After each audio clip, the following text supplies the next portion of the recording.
শবে বরাত মুক্তির রজনী বা মধ্য শাবানের রাতে আল্লাহ রসুল সাল্লাল্লাহু আলাইহি সাল্লাম রাত্রি জাগরণ করেছেন এবং দীর্ঘ সময় আমলে মশগুল ছিলেন।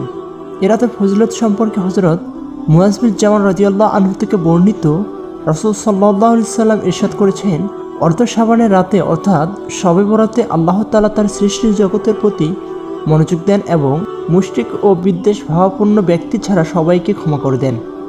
শবে বরাত শব্দটি ফার্সি ভাষা। শবে মানে রাত, বরাত মানে ভাগ্য, অর্থাৎ শবে বরাত অর্থ ভাগ্য রজনী। এদিনে সবার ভাগ্য নির্ধারণ হয়ে থাকে। এ রাতে হিংসুক মুশরিক, বেদআত ও শিরকে লিপ্ত ছাড়া বাকি সকল ঈমানদারকে আল্লাহ সুবহানাহু ওয়া তাআলা সাধারণ ক্ষমা করে দেন। এ রাতে সাধারণ ক্ষমা পাওয়ার জন্য অবশ্যই হিংসা ছাড়তে হবে, বেদাতে লিপ্ত হওয়া যাবে না, শিরক করা যাবে না, রাসূল সাল্লাল্লাহু আলাইহি সাল্লামের সুন্নাহকে আঁকড়ে ধরতে হবে, তবেই আল্লাহ তাআলা সাধারণ ক্ষমা করবেন ইনশাআল্লাহ।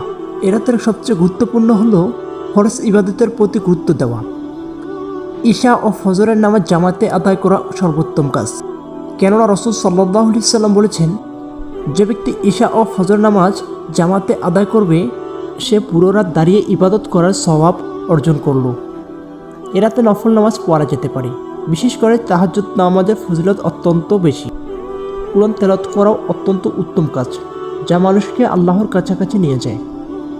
এ রাতে কিছু বর্জনীয় আমল রয়েছে, যেগুলো আমাদের দেশে বেশ প্রচলিত। শবে বরাতে কিছু বর্জনীয়। শবে বরাত ইবাদতের রাত, তাই এতে কোনো ধরনের বিদআত বা হাদিসে বর্ণিত নয় এমন কাজ পরিহার করা উচিত। যেমন পটকা ফোটানো, আতশবাজি করা, উৎসবমুখর পরিবেশ সৃষ্টি করা অনুচিত। এ ধরনের কাজ ইসলামের মূল আদর্শের পরিপন্থী।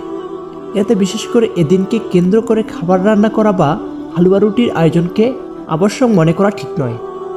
ইবাদত ছেড়ে খাবারের আয়োজনকে গুরুত্ব দেওয়া একেবারেই ভুল ধারণা। বাড়ি, মসজিদ ও ধর্মীয় স্থাপনায় আলোকসজ্জা করা অপচয় হিসেবে বিবেচিত হতে পারে, যা ইসলাম সমর্থন করে না। আল্লাহ তাআলা বলেন, তোমরা অপচয় করো না, নিশ্চয় অপচয়কারী শয়তানের ভাই। সবচেয়ে গুরুত্বপূর্ণ বিষয় হলো পুরো রাত নফল ইবাদতে ব্যস্ত থাকার পর ফজরের নামাজ কাজা করা যাবে না।